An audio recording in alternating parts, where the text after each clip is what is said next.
Jake Martinez stood at the edge of the training ground and looked up at the massive cliff. The red rock wall rose straight up into the sky, higher than any building he had ever seen back on Earth. The surface was smooth like glass, with no cracks or ledges to grab onto. It looked impossible to climb. Around him, dozens of alien students gathered in small groups. They came from all over the galaxy to study at the Zephyrian Military Academy. Jake was the only human among them, and he felt very alone as he watched the strange creatures talk in languages he could not understand. His roommate Zix walked over to him. The bug-like alien had 4 arms and 6 legs. His black shell shined in the morning sun. When Zix talked, his mouth parts clicked together, making sharp sounds. "You look worried, Jake," Zix said. His voice came through a small device that changed his clicking sounds into English words. "This is the Ascension Trial. Every student must try to climb this cliff before they can graduate from the academy." Jake looked at the cliff again. "How high is it?" 300 meters, Zix replied. "About 1,000 feet in your Earth measurements. The rock is called ironstone. It becomes very smooth after many years of wind and rain. There are no handholds anywhere on the surface." A tall, thin alien with gray skin and no hair walked toward the group of students. This was Commander Veltar, their instructor. He wore a dark blue uniform with silver badges that showed his high rank. When he spoke, his voice was cold and serious. "Students, gather around," Commander Veltar said. "Today you face the Ascension Trial. This test has been part of our academy for over 700 years. It separates the strong from the weak, the smart from the foolish." The alien students moved closer. Jake saw many different types of beings. Some looked like giant lizards with sharp claws and thick scales. Others were tall, bird-like creatures with feathers and beaks. A few glowed with soft light and seemed to float just above the ground. "The rules are simple," the commander continued. "You must reach the top of the cliff using only what nature gives you. No tools, no machines, no help from others. You climb alone or you fail alone." A female lizard alien raised her clawed hand. "Commander, what happens if we cannot make it to the top?" "Then you do not pass this test," he replied. "You may try again next year, but many students never succeed. In my 20 years as instructor, I have seen only 32 successful climbs out of thousands of attempts." Jake felt his stomach drop. Those were terrible odds. He looked around at his classmates and saw fear in their eyes. Even the strongest looking aliens seemed worried. Zix leaned close to Jake and whispered, "I have been here for 3 years. I have tried the climb 5 times. Each time I fall before reaching even the halfway point. My species is good at climbing, but this cliff defeats us all." "What about the bird people?" Jake asked, pointing to the feathered aliens. "Can't they just fly to the top?" "The Aquilans can fly, yes," Zix explained. "But the air becomes very thin near the top of the cliff.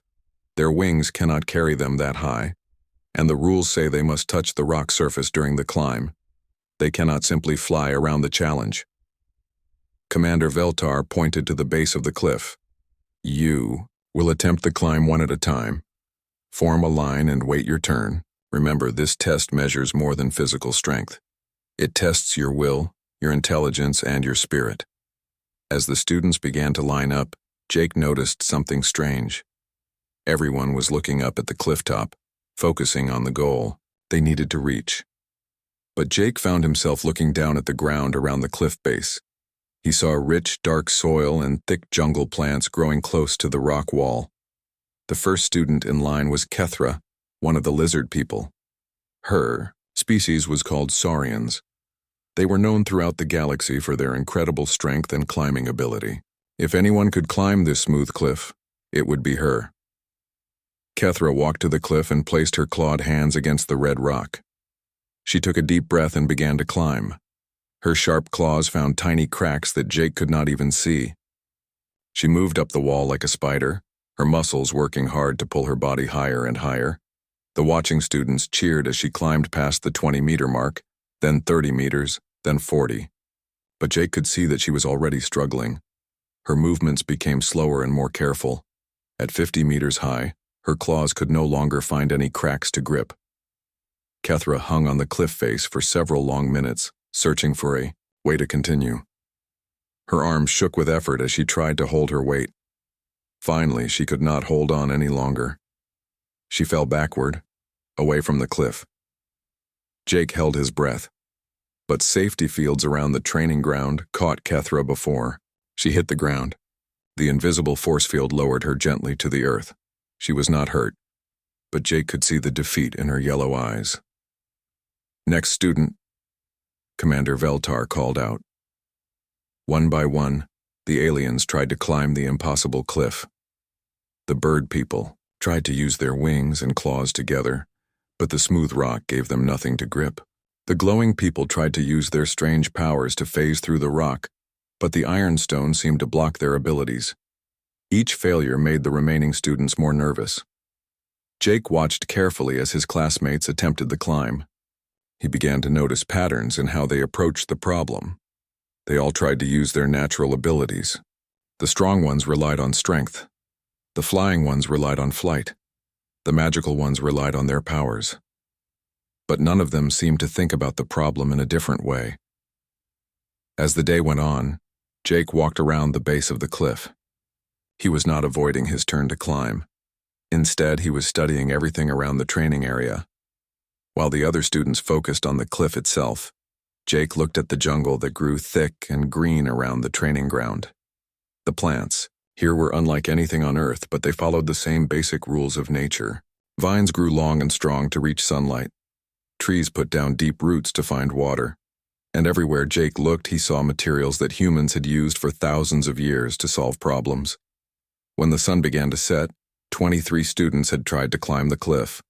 All 23 had failed. The mood around the training ground was dark and sad. Many of the aliens sat on the ground with their heads down, already giving up hope. "Perhaps this test is too hard for our generation," said one of the glowing students. Her light was very dim, showing how upset she felt.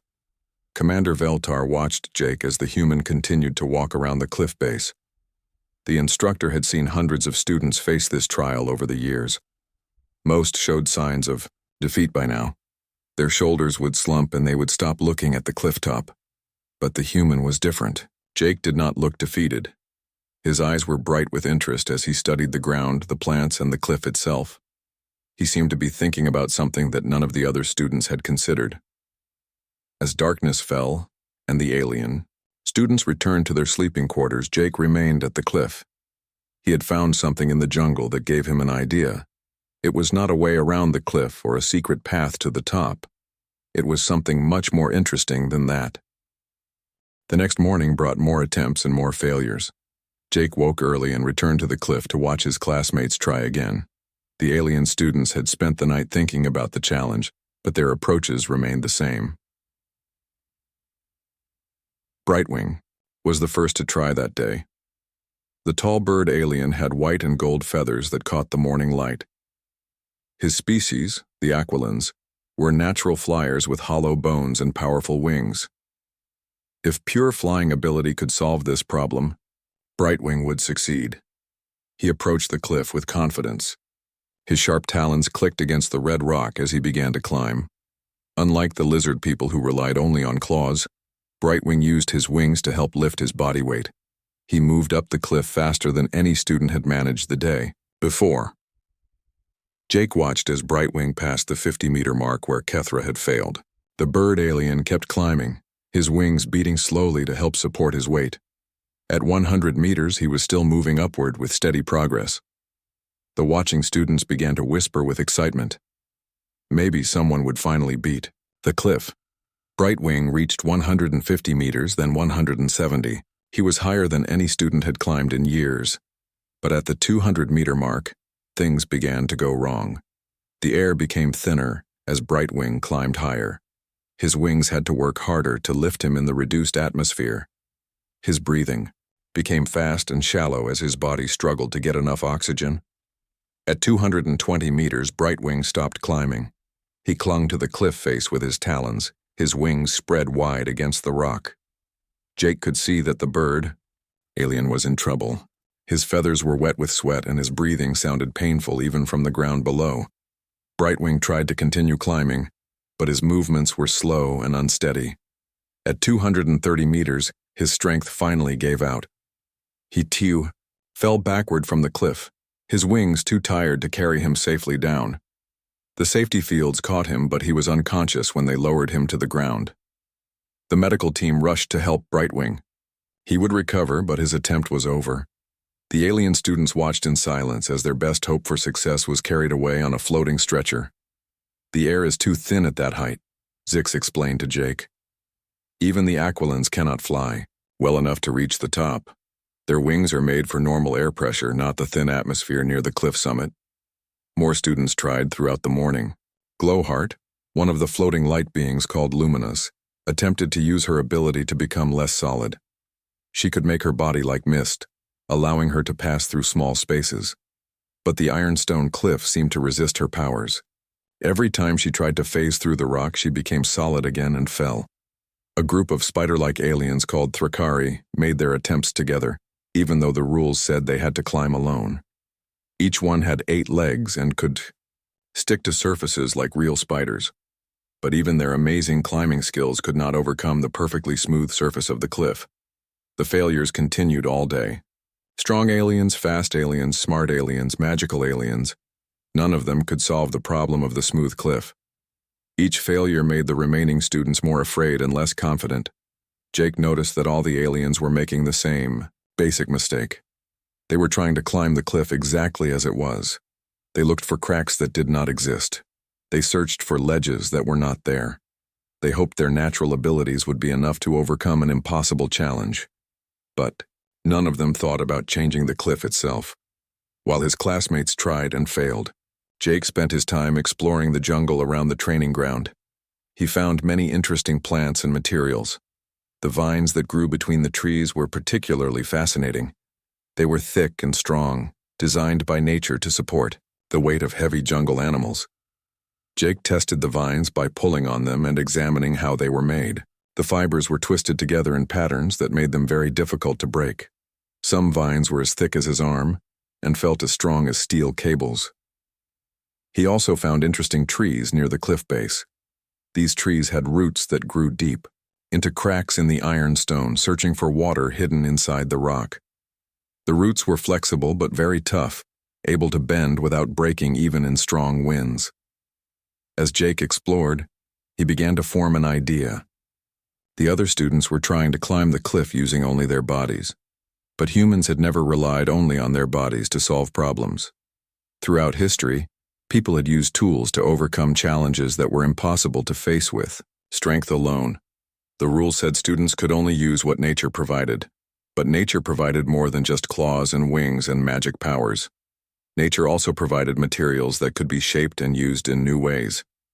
That evening, after the last failed attempt of the day, Jake remained at the cliff while the other students returned to their rooms. Commander Veltar noticed that the human was not following the others. "Cadet Martinez," the instructor called out, "are you not returning to your quarters?" Jake looked up from the vines he was examining. "I want to study the cliff a bit more, sir. I'll be back before lights out." The commander walked over to where Jake was kneeling beside a particularly thick vine.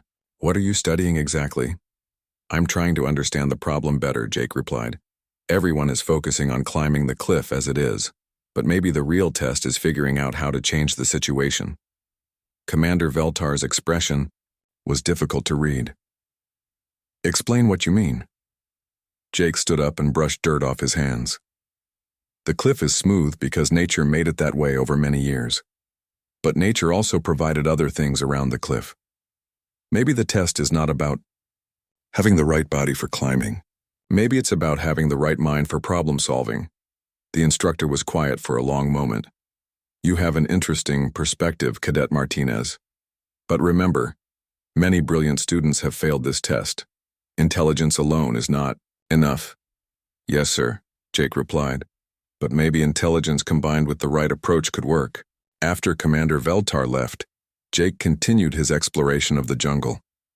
He worked by the light of the 3 moons that orbited this planet. The alien moons gave off enough light to see clearly, and Jake used the time to gather materials and test his ideas. The vines were definitely strong enough to support his weight. He tested this by tying a thick vine around a tree and hanging from it. The vine held him easily, even when he swung back and forth. The root fibers from the cliff-based trees were also useful. They were thinner than the vines, but very flexible. Jake thought they might work well for making connections and joints in whatever system he was planning. By the time he returned to his room, Jake had a rough plan forming in his mind. It would take time to prepare, and he would need to work carefully to avoid breaking any rules. But for the first time since arriving at the academy, he felt confident about the Ascension trial. His roommate Zix was waiting for him when he entered their shared quarters. "Where have you been, Jake?" the bug alien asked. "Everyone is worried that you are giving up like the others." Jake sat on his bed and began to clean the dirt from under his fingernails. "I'm not giving up, Zix. I'm just approaching the problem differently than everyone else." "How so?" "All the other students are trying to climb the cliff with the bodies they were born with," Jake explained. "But humans learned a long time ago that we don't have to accept the world exactly as we find it. We can change things to make them work better for us." Zix's compound eyes glittered with curiosity. "What do you mean?" Jake smiled as he thought about the materials he had found in the jungle. "I mean that maybe the cliff doesn't have to stay smooth. Maybe I can give it some texture of my own." Jake woke before dawn and quietly left his room while Zix was still sleeping. He had work to do before the other students began their attempts for the day. The jungle around the training ground was peaceful in the early morning light, with strange, alien birds making soft calls from the treetops. He had spent most of the night thinking about his plan. The idea was simple in concept, but would require careful execution. Jake needed to create something that no alien student had ever considered, a system that would let him climb the smooth cliff by making his own handholds. The vines he had found were perfect for his needs. They grew in long sections between the jungle trees, some stretching over 50 meters without a break. Jake carefully cut several of these vines using a sharp stone he had shaped the night before. He was careful not to damage the plants more than necessary. The work was slow and quiet. Jake tested each vine section by pulling hard on both ends. He rejected any that showed signs of weakness or damage. By the time the first alien students began to arrive at the training ground, Jake had collected over 400 meters of strong vine rope. But collecting the vines was only the first part of his plan. Now came the harder work of weaving them together into something useful. Jake had learned basic rope making during camping trips with his father back on Earth. The techniques were simple but required patience and careful attention to detail. He worked steadily as the morning progressed, twisting and braiding the vine fibers into longer, stronger sections. The alien students watched him with curiosity, but most were too focused on their own upcoming attempts to pay much attention to what the human was doing. Commander Veltar arrived early and immediately noticed Jake's activities. The instructor walked over to where the human was working with the vines. "Cadet Martinez," the commander said. "What exactly are you creating?" Jake looked up from his weaving without stopping his work. "A climbing system, sir. Since the cliff doesn't provide handholds, I'm going to make my own." The commander's eyebrows rose slightly. "Explain how this system will work." Jake held up a section of braided vine rope. "I'll use this main line to create anchor points on the cliff face. The smaller lines will form a network of supports and safety catches. Instead of trying to grip the smooth rock directly, I'll climb using the rope system." Several alien students had gathered around to listen to this conversation. A large saurian named Sithak stepped forward with an angry expression on his scaled face. "This is cheating," Sithak declared. "The trial demands that we use only our natural abilities. Making tools is not allowed." Jake continued working on his rope as he replied. "Commander Veltar said we could use only what nature provides. These vines grow naturally on this planet. I'm not using any artificial materials or machines." "But you are changing the vines from their natural state," another student argued. "That is the same as making tools." Jake paused in his work and looked around at the assembled aliens. "With respect, all of you are using things that have been changed from their natural state. Your translator devices change sound waves into different languages. Your safety harnesses change animal hide into protective gear. Even your food has been changed from its natural state by cooking." Commander Veltar held up a hand to stop the argument. The rules state that students may use only what nature provides. They do not specify that natural materials cannot be modified or combined in new ways. Sithak's scales fluffed up with anger. This human is trying to avoid the real challenge. The trial tests our personal strength and abilities, not our skill at making rope. Maybe that's the problem, Jake said quietly as he continued his work. Maybe everyone has been thinking about this trial in the wrong way. The instructor's expression became very serious. What do you mean by that, Cadet Martinez? Jake held up the rope he had been creating. It was now over 200 meters long and as thick as his thumb. Every student who has attempted this climb has focused on their individual abilities.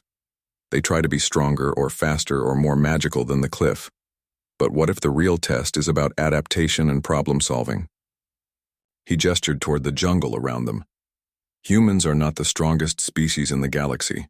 We can't fly like the Aquilans, or climb like the Saurians, or phase through matter like the Luminas. But we learned to survive and thrive by using our environment in creative ways.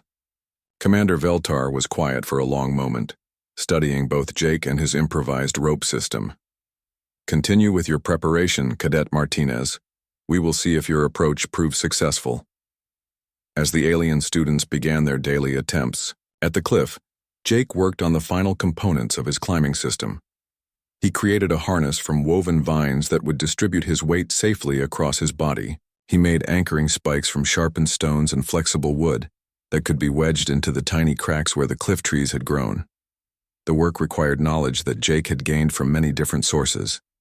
He remembered knot techniques from camping, engineering principles from school, and problem-solving approaches that seemed natural to humans but were apparently foreign to his alien classmates. By midday, Jake had completed his rope system. The main climbing line was nearly 400 meters long, more than enough to reach the cliff top with room to spare.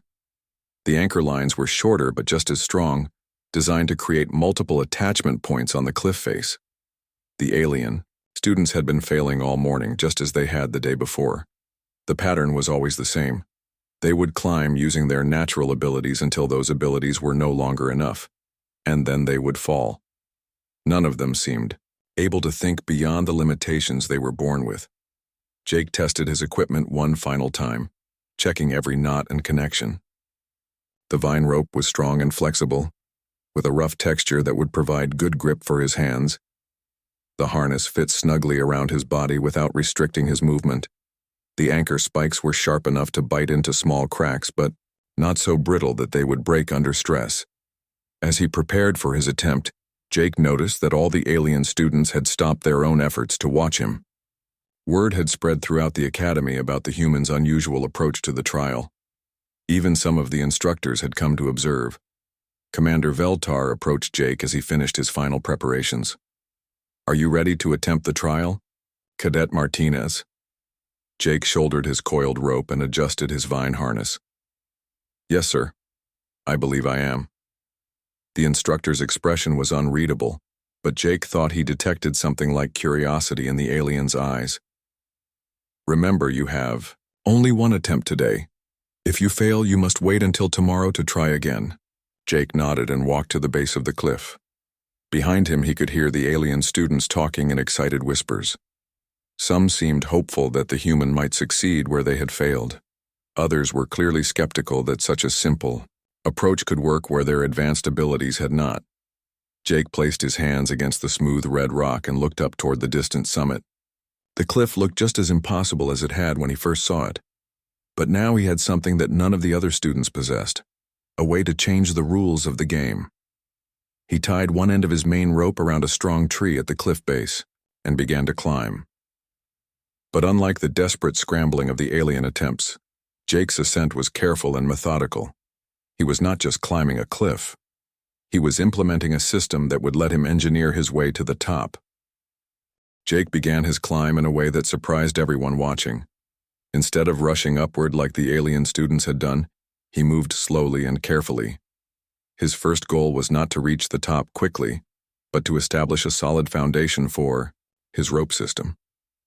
At the 10-meter mark, Jake found his first anchor point.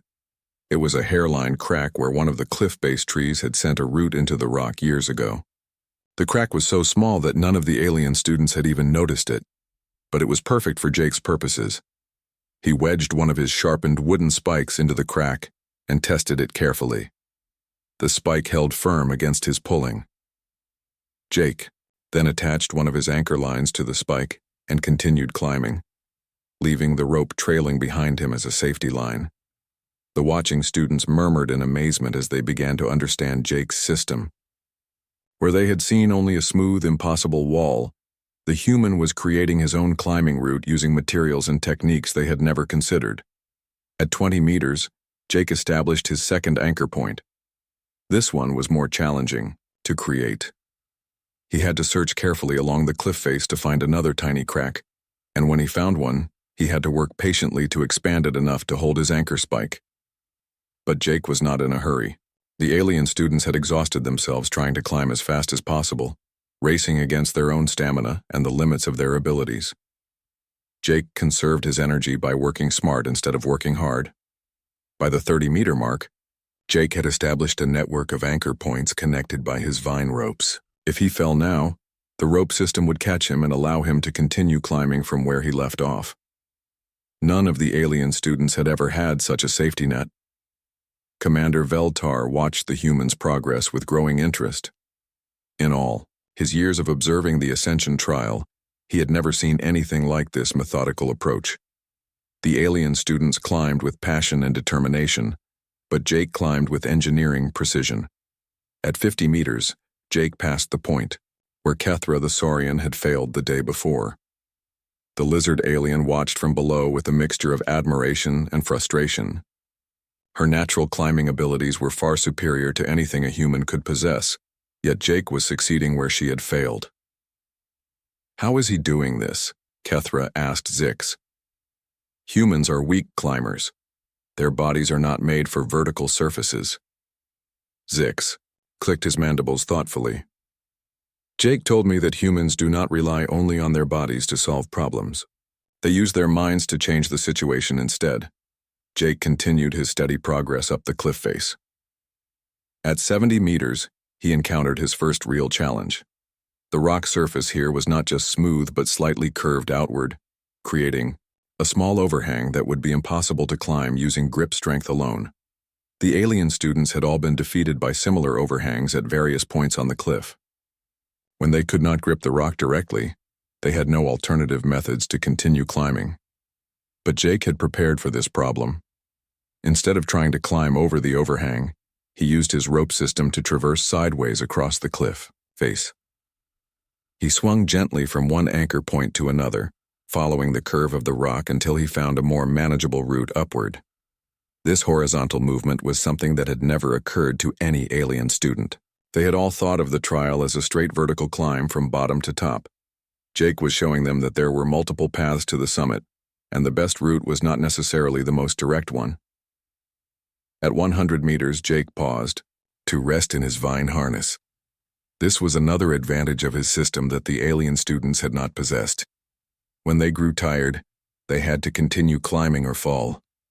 Jake could hang comfortably in his harness, resting his muscles while he planned his next moves. From his resting position, Jake could see the patterns in the cliff face more clearly. The rock was not completely uniform. There were subtle variations in color and texture that indicated different layers of stone formed over millions of years. Some layers were slightly softer than others, making them easier to work with when creating anchor points. Jake resumed climbing, now using his understanding of the rock layers to choose better locations for his anchors. At 120 meters, he found a layer of softer stone that allowed him to create multiple anchor points in a small area, giving him extra security for the challenges ahead. The alien students below had grown quiet as they watched Jake's steady progress. Many of them were beginning to understand that they had been approaching the trial in completely the wrong way.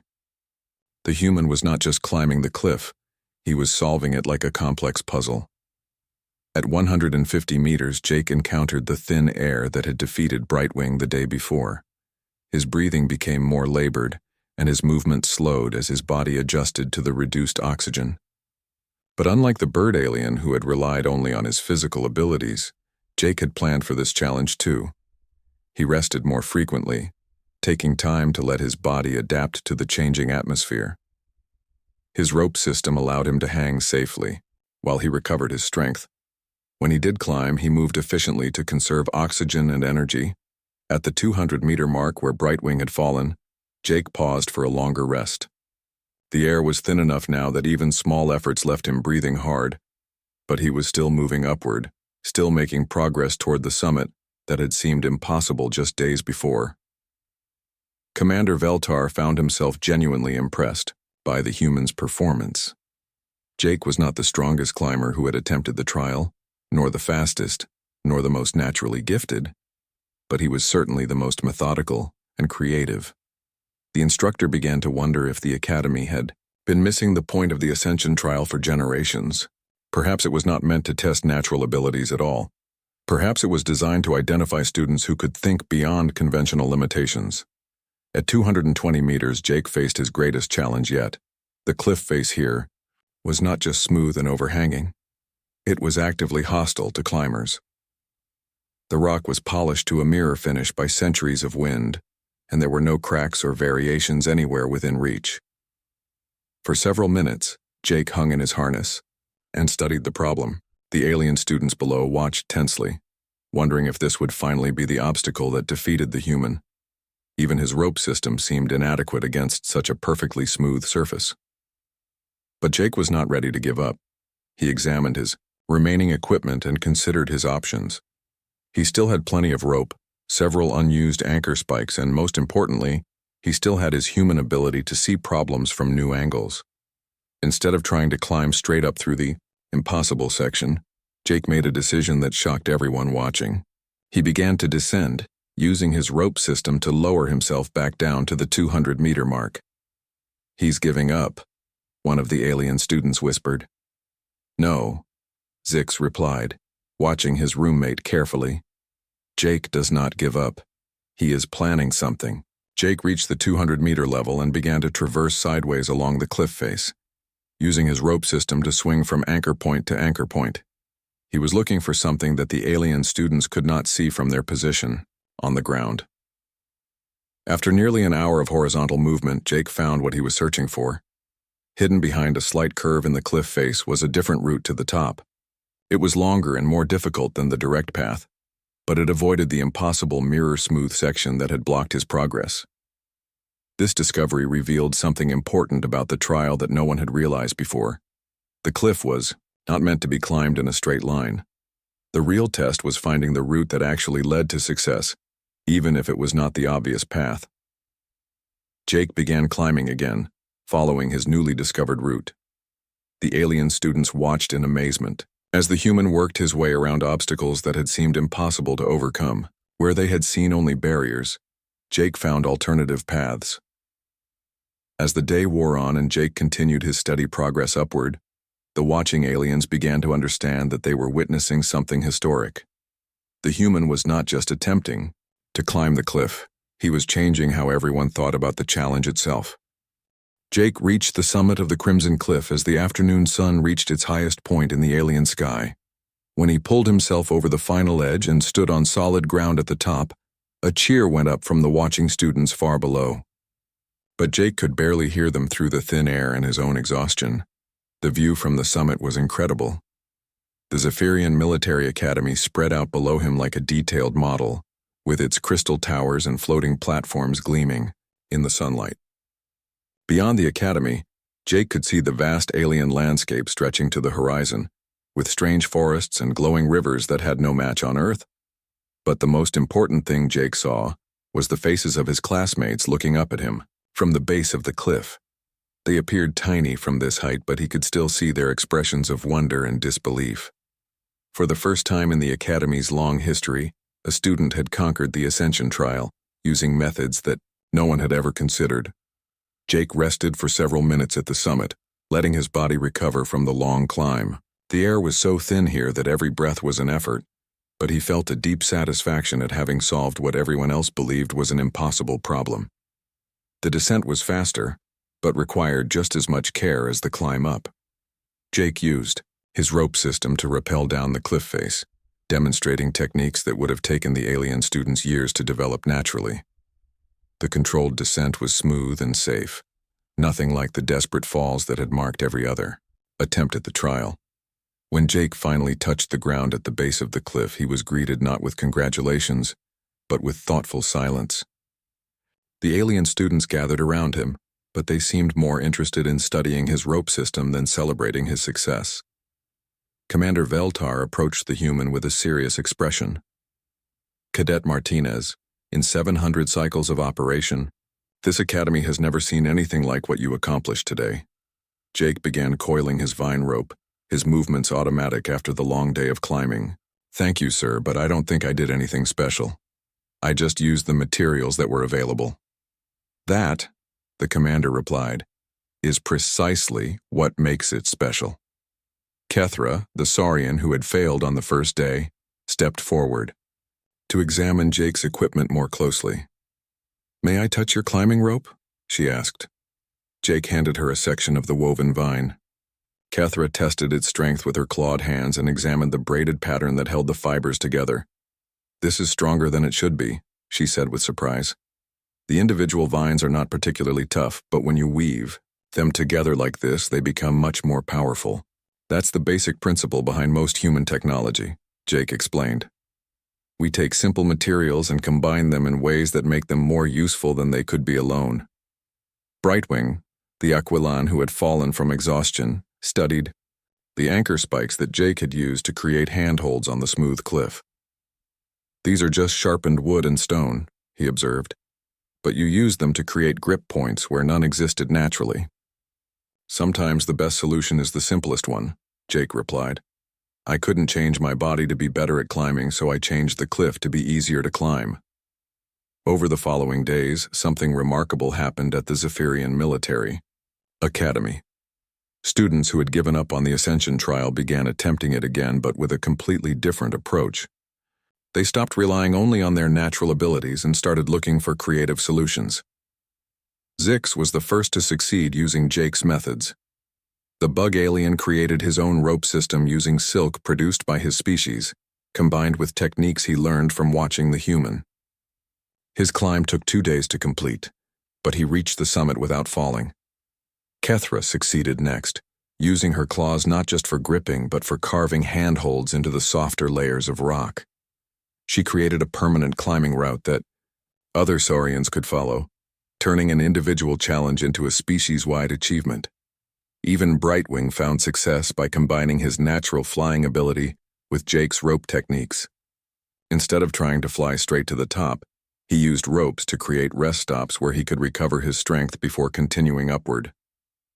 Within a month, 12 more students had completed the trial. The cliff remained just as tall and just as smooth, but the students' understanding of the challenge had changed completely. They no longer saw it as a test of what they were born with, but as a test of what they could become. Jake found himself in the unusual position of being a teacher, as well as a student.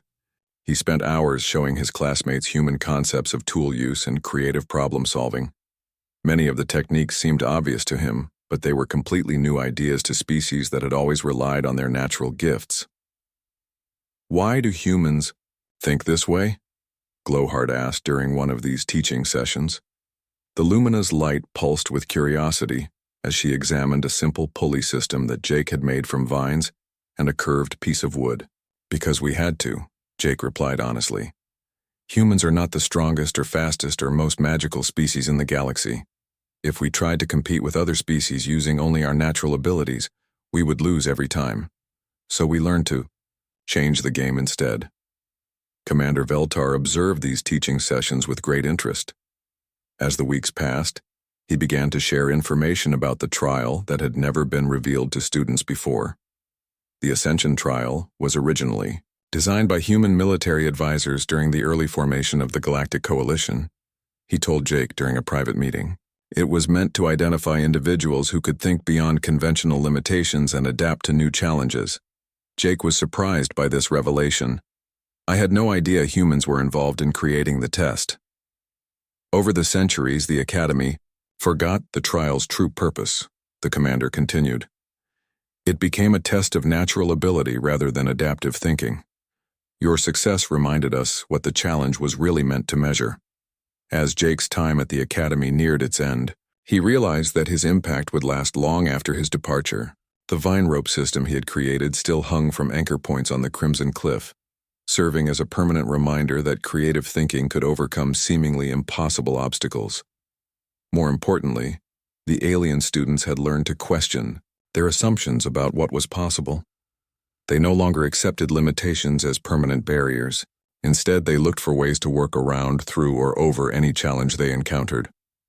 On his final day at the academy, Jake stood once again at the base of the Crimson Cliff, but now it looked different to him. Instead of an impossible wall, he saw a complex engineering problem that had been solved through patience, creativity, and the willingness to think differently. Zix joined him at the cliff base, along with many of the other students Jake had taught. "We will miss you, my friend," the bug alien said.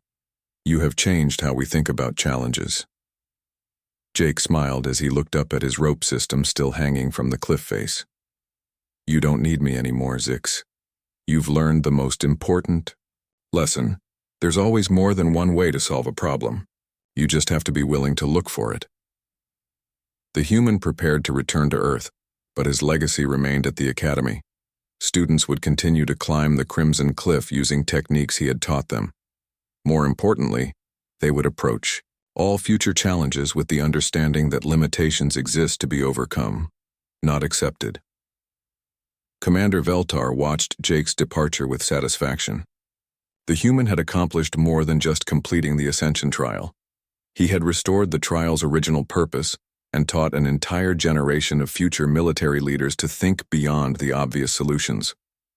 As Jake's transport ship lifted, off from the Academy spaceport, the alien students gathered at the windows to watch him leave. They knew they were saying goodbye to more than just a classmate. They were bidding farewell to someone who had shown them that the impossible was just another word for a problem that hadn't been solved yet.